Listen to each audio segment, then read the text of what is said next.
Hello guys, welcome to my YouTube channel let's cognize. आज हम discuss करेंगे MEG 10 English studies in India का block second है हमारे पास, beginnings of Indian English writing. इसकी यूनिट सेकंड स्टार्ट करेंगे जो किसके बारे में है, Henry Louis Vivian Derozio and the early voices of identity.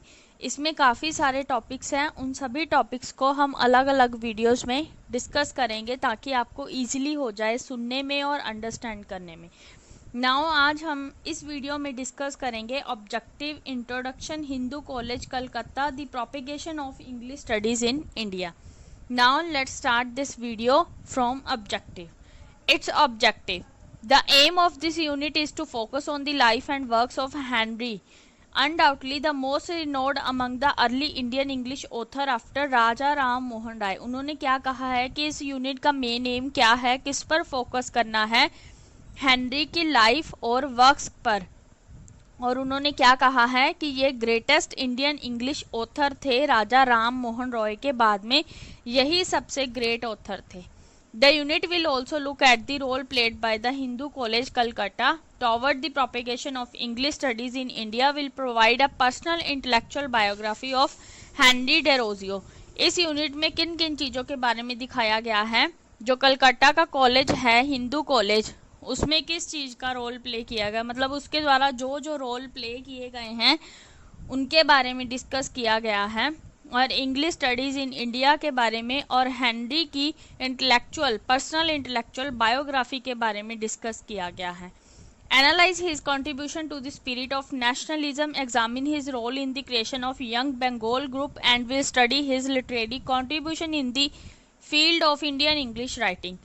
Analyse की गई है इसकी स्पिरिट के बारे में, मतलब नेशनलिज्म के प्रति इसकी स्पिरिट कैसे थी, और रोल एग्जामिन किया है कि किस तरह से इन्होंने यंग बंगाल ग्रुप को क्रिएट किया था और किस तरह से स्टडी की थी लिटरेरी कंट्रीब्यूशन की इंडियन इंग्लिश राइटिंग में। ये था हमारे पास ऑब्जेक्टिव। आई होप आपको ये अच्छे से समझ आ गया। इसमें बस यही दिया गया है कि हम इस चैप्टर में किन किन यूनिट्स के बारे में रीड करेंगे। नाउ हम स्टार्ट करते हैं इसकी इंट्रोडक्शन दी गई है। The story of Derozio is in a sense inseparable from the story of Hindu college Calcutta, where he served as a teacher of English and one that had profound impact upon his life as it had upon the lives of many other early Indian English authors. ये story किसके बारे में है, Derozio के बारे में है, उनकी हिंदू कॉलेज कलकत्ता में जो भी लाइफ थी उसके बारे में है। और उन्होंने क्या बताया है कि उन्होंने इंग्लिश टीचर की तरह काम किया है, मतलब वो क्या थे हिंदू कॉलेज में एज अ टीचर परफॉर्म कर, और उन्होंने क्या कहा है कि उन्होंने टीचर का काफ़ी अच्छे से रोल प्ले किया है और इसका क्या है उनकी लाइफ पर काफ़ी ज़्यादा इफेक्ट पड़ा है। द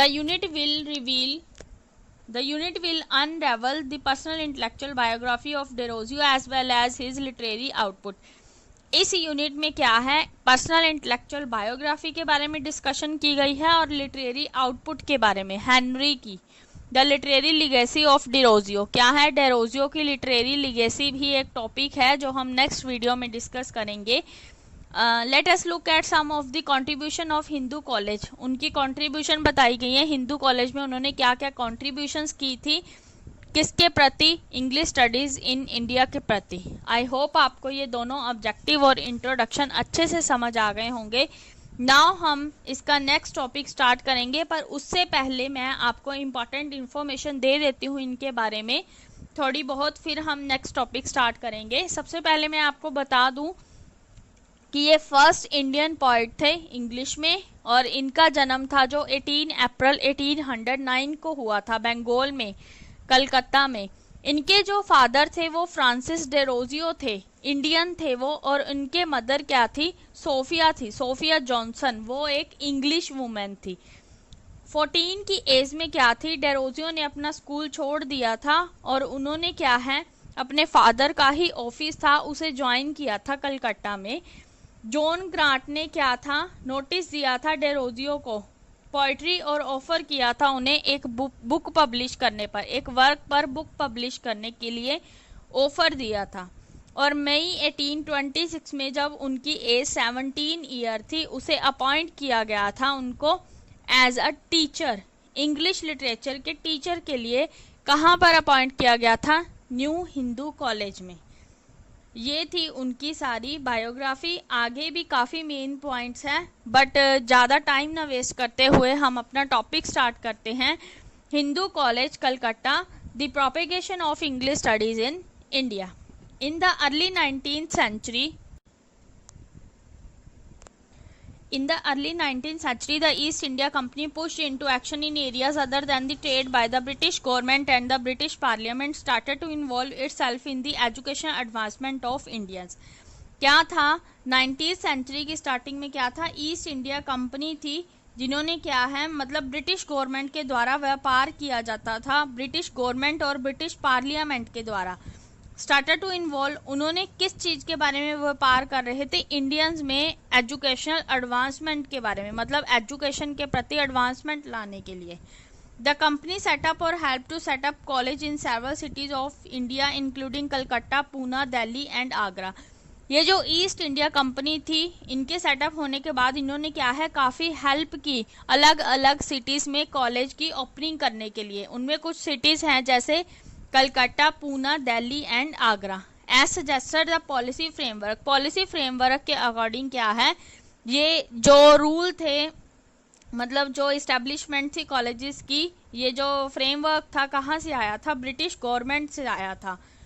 ऑल दी कॉलेज मोर और less were centres of the oriented learning, सभी कॉलेज से उनका मेन मकसद क्या था? लर्निंग था, सीखने के लिए था। Only the Hindu college Calcutta, जो हिंदू कॉलेज था कलकत्ता का, वो क्या है, डेलीबरेटली था, डिजामिनेटेड था, जिसमें किसकी नॉलेज को डिजामिनेट किया गया था, फैलाई गई थी किसकी नॉलेज? ऑक्सीडेंट की नॉलेज, मतलब ऑक्सीडेंट नॉलेज को फैलाया गया था और ऑक्सीडेंट पर ही विचार किया गया था। The Hindu college which letter become the presidency college, जो हिंदू कॉलेज था बाद में क्या था? प्रेसिडेंसी कॉलेज बन गया था। और उसे क्या है, was founded not so much because the company decide, ये क्यों नहीं बन पाया? क्योंकि क्या थी, कंपनी की क्या डिज़ायर थी, कंपनी की इच्छा थी इसे इस्टेब्लिश करने की। In fact the pressure was put on the company, इससे क्या, इसका प्रेशर क्या काफ़ी था उस कंपनी के ऊपर, बाय बंगाली जेंटलमैन, एक बंगाली जेंटलमैन के द्वारा, क्योंकि एक बंगाली जेंटलमैन था जो अपने बच्चों को वेस्टर्न एजुकेशन के बेनिफिट दिलवाना चाहता था। Ram Mohan Roy was a party to the talks held in 1816, जो राम मोहन राय थे उन्होंने क्या था, एक पार्टी रखी थी 1816 में। राम मोहन राय ने पार्टी रखी थी, पार्टी जो थी किसके लिए रखी गई थी? कॉलेज की सेटिंग के लिए। But his role ended there since the other Bengali gentleman all Hindus who were with him in the project, और क्या थे, काफ़ी सारे बंगाली और हिंदू थे जो इस प्रोजेक्ट के लिए उनके साथ थे। डिसअप्रूव्ड, पर क्या था, वो डिसअप्रूव्ड हो गया। What was deemed to be anti Hindu sentiments and his pro, तो वो क्या है, डिसअप्रूव हो गया कुछ एंटी हिंदू सेंटीमेंट से, मतलब जो हिंदू के खिलाफ थे, एंड हिज प्रो मुस्लिम, कुछ उसमें से मुस्लिम थे और कुछ प्रो क्रिश्चियन थे। For this reason perhaps Ram Mohan Roy never made it to the membership of the committee, तो राम मोहन राय ने इसकी मेंबरशिप और कमेटी, मतलब कमेटी नहीं बनाई थी। That was constitute to manage the college, जो किसके लिए बनाई जानी थी? कॉलेज को मैनेज करने के लिए। The Hindu gentry at the helm of affairs in the Hindu college in its formative year thus try to bring western philosophy and technology and specifically the language and literature of the English people to their offspring. क्या था, उन्होंने काफ़ी try की थी western philosophy को लाने की और टेक्नोलॉजी को लाने की, जिससे क्या थे, वो लैंग्वेज और लिटरेचर थे, जो पीपल्स क्या थे, इंग्लिश की लैंग्वेज और लिटरेचर को इजीली समझ सकते थे। Equally clearly they were frightened by the prospect for their contamination, वो किस चीज़ से भयभीत थे? कंटेमिनेशन से भयभीत थे। From culture alien to their own, जिस कल्चर को वो खुद स्थापित करना चाहते थे। The aims of Hindu College as laid down in its charter convey a sense of the uneasy balance of the east and west that its founders found to maintain in their conception of the college. जो college की conception थी, धारणा थी, क्या था, waste और east के बीच balance बनाना काफ़ी डिफिकल्ट था। This open the whole possibility of mutual interaction as well as antagonism, क्या था, इसको ओपन किए जाने पर क्या था, पूरी पॉसिबिलिटी होनी चाहिए थी, मतलब पूरी पॉसिबिलिटी थी म्यूचुअल अट्रैक्शन की और एंटागोनिज्म की। आई होप आपको इसका फर्स्ट पैरा अच्छे से समझ आ गया। नाउ हम डिस्कस करते हैं second paragraph. By May 1827 the building that was to house Hindu College was completed। 1827 में क्या था, हिंदू कॉलेज की बिल्डिंग कंप्लीट हो गई थी। In 1028 there were 400 boys on the rolls of Hindu College, out of whom 100 were scholarship students with a supply of free books। 1828 में क्या था, 400 बॉयज़ ने हिंदू कॉलेज में एडमिशन ली थी और उसमें से 100 बॉयज़ जिनको स्कॉलरशिप मिली थी, मीन्स टू से उनको फ्री बुक्स भी दी गई थी। The school book society and the committee of public instruction, जो स्कूल बुक सोसाइटी थी और कमेटी थी पब्लिक इंस्ट्रक्शन, उन्होंने क्या थे पैसे पे किए थे 5000 बुक्स के, जो इंग्लैंड से खरीदी गई थी। राइट फ्रॉम इट्स इंसेप्शन, इसकी स्थापना के लिए the curriculum of Hindu College specially in the senior section was weighed in the favour of western study. और जो हिंदू कॉलेज का मतलब स्थापना की गई थी वो मेनली किसके ऊपर डिपेंड थी, वेस्टर्न स्टडी को ही इसमें फेवर किया गया था। मतलब हिंदू कॉलेज में स्टडी को किससे तोला गया था, वेस्टर्न स्टडी के साथ। By 1841 instruction in both Sanskrit and Persian वो सस्पेंडेड। 1841 में क्या हुआ था, जो इंस्ट्रक्शन संस्कृत और पर्शियन में दी जाती थी उनको सस्पेंड कर दिया, और Bengali was the only Indian language, Indian की एक ही लैंग्वेज रह गई थी बंगाली। मतलब बंगाली टॉट की जाती थी हिंदू कॉलेज में इंग्लिश के साथ साथ। The logic behind this fusion between an Indian English and an alien, logic किनके पीछे था, इंडियन इंग्लिश इंडियन लैंग्वेज और एलियन लैंग्वेज के बीच में था। दोनों क्या थी, मॉडर्न लैंग्वेज थी। And catered better to the needs of people than was the case respect to the classical language। इसमें क्या थी, क्लासिकल लैंग्वेजेस को इम्पोर्टेंट दी गई। मतलब क्लासिकल लैंग्वेज मीन्स टू से इंग्लिश के साथ साथ बंगाली लैंग्वेज को टीच किया गया। ये था हमारा सेकंड पैराग्राफ। नाउ हम स्टार्ट करते हैं third paragraph. Next paragraph, Such was the rapid progress in Western scholarship there that the Hindu college emerged as a showpiece of education as per the Western system and as justification of the greater emphasis on the study of English culture। क्या है, जो western scholarship थी उसकी progress थी जो दिन ब दिन बढ़ रही थी, और हिंदू कॉलेज था और काफ़ी उभर रहा था वेस्टर्न सिस्टम के साथ, और इसमें ज़्यादा ध्यान किस पर दिया गया, इंग्लिश कल्चर स्टडी के ऊपर दिया गया। The quick development of Hindu college provided a pretext for the further British intervention in Indian education। जो डेवलपमेंट थी हिंदू कॉलेज की उसने क्या था, एक प्रीटेक्स्ट प्रोवाइड किया था ब्रिटिश इंटरवेंशन के लिए इंडियन एजुकेशन में। मतलब इंडियन एजुकेशन में ब्रिटिश लैंग्वेज भी स्टडी की जाती थी, मतलब पढ़ाई जाती थी। The parameters of reform were however different, जो रिफॉर्म के पैरामीटर थे वो इससे काफ़ी अलग थे। Reform was not mean to modernise और सेक्युलराइज इंडियन थॉट। रिफॉर्म का मतलब ये नहीं था कि इंडियन लोगों की थॉट को मॉडर्नाइज करना, but merely to present the English model formulation by the Indians, बल्कि क्या था, इंग्लिश मॉडल को इंडियन लोगों के द्वारा बनाया गया है। Education standards were frequently raised through the appointment of approved faculty in the institution of education, faculty with a western outlook if not western themselves। अगर वो खुद वेस्टर्न नहीं थे बट उनकी जो फैकल्टी थी अप्रूव की गई थी, एजुकेशन का इंस्टीट्यूशन था, उसकी सारी जो आउटलुक थी वो क्या थी, वेस्टर्न थी और वेस्टर्न स्टडी ही की जाती थी। It was felt that such faculty would help to carry forward and task most effectively of reforming society in India in the image of British society। ये जो वेस्टर्न एजुकेशन थी, faculty थी western की, ये क्या थी, काफ़ी फॉरवर्ड जा रही थी और इससे क्या है, ब्रिटिश सोसाइटी में काफ़ी अच्छी इमेज बन रही थी। One of the earliest Indian faculty member of Hindu College appointed to teach, उन्होंने क्या था, हिंदू कॉलेज ने एक टीचर अपॉइंट किया था इंग्लिश लैंग्वेज को टीच करने के लिए और इंग्लिश लिटरेचर को। वो कौन थे, हेनरी लुइस विवियन डेरोजियो थे, जिनका जन्म कलकत्ता में हुआ था रशियन पेरेंट्स में। His family and community made him easily susceptible to western influence, जो उनकी फैमिली और कम्युनिटी थी वो काफ़ी इन्फ्लुएंस थी वेस्टर्न साइड से। His speech habits, dress manner, reading and thinking were closely modeled on those of colonial rulers।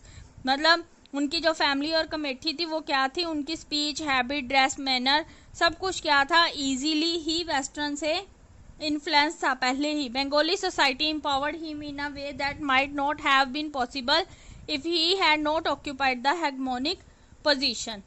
His authority extended beyond the classroom into the movement on, क्या था, classroom में उसके पीछे ही उनकी अथॉरिटी किसके ऊपर थी, एक मूवमेंट की तरफ थी। हेनरी को क्लास में पढ़ाते पढ़ाते उनका एक और रिस्पॉन्सिबिलिटी थी, किसकी थी वो, यंग बंगाल ग्रुप की। उन्होंने क्या था, movement of Young Bengal group को इस्टेब्लिश किया था। Because many of those he taught at Hindu College later held public position as academics and activist.